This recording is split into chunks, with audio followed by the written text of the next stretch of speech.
a gente entra aqui, dentre os principais ruídos, né, que vão prejudicar a nossa comunicação que nós temos, o que impede uma boa comunicação?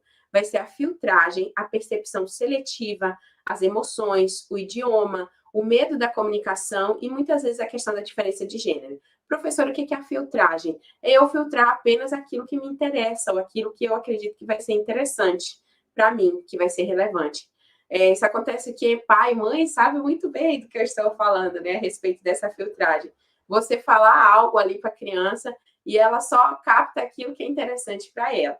Então, muitas vezes, dentro da empresa, a gente precisa ter essa compreensão de um todo e não apenas fazer a filtragem daquilo que eu considero como interessante ou só aquilo que me chamou a atenção. Percepção seletiva é de você já ter ali uma resistência com quem vai comunicar algo para você. Então, você tem aquela percepção ali que muitas vezes vai prejudicar.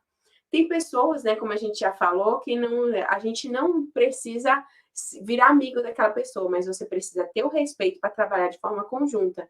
Então, muitas vezes, o que aquela pessoa fala, desde a forma dela falar, pode ser algo que vai criar um ruído para você.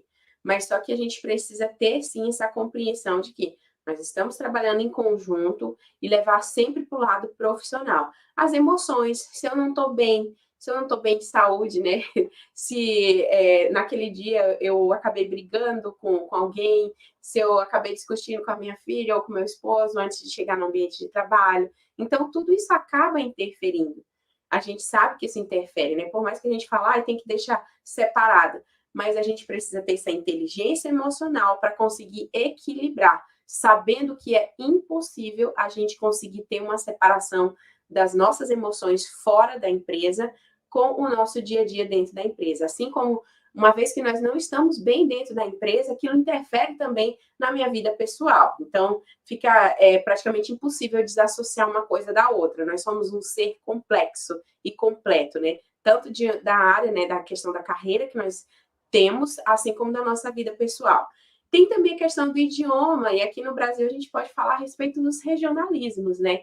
Nós vivemos em um país continental e, a depender das várias regiões que nós temos aqui representado por cada um de vocês, né, que estão aqui ao vivo, a gente tem algumas palavras que têm um significado diferente, né? Eu me recordo quando eu mudei a primeira vez que eu saí de lá do interior do Pará e fui para Feira de Santana, lá na Bahia, eu brincava, né, que eu tinha uma amiga minha, eu fiz terceiro ano lá, né, terminei terceiro ano, depois fiz faculdade.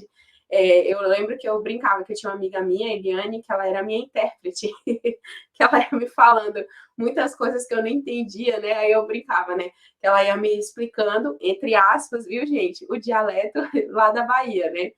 Eu sei o que é dialeto, pode ficar tranquilo. Esses dias teve uma aluna que corrigiu, mas é apenas em relação a regionalismo, se ficar mais confortável para vocês, certo?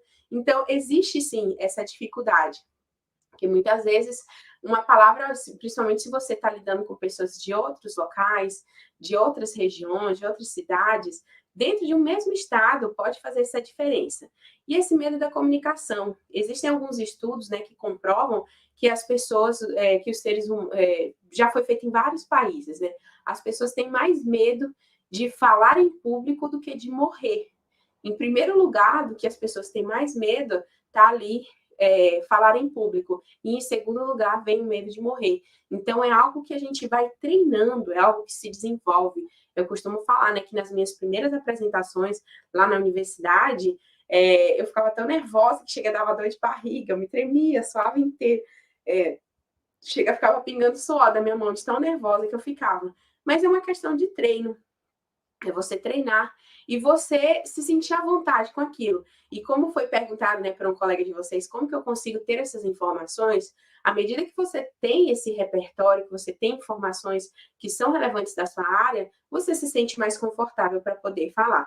E é claro que existe também a questão das diferenças de gênero, né, de sexo, a depender, né, da classificação, como você utilizar, entre homens e mulheres, né, do que muitas coisas, algo tem significado ali.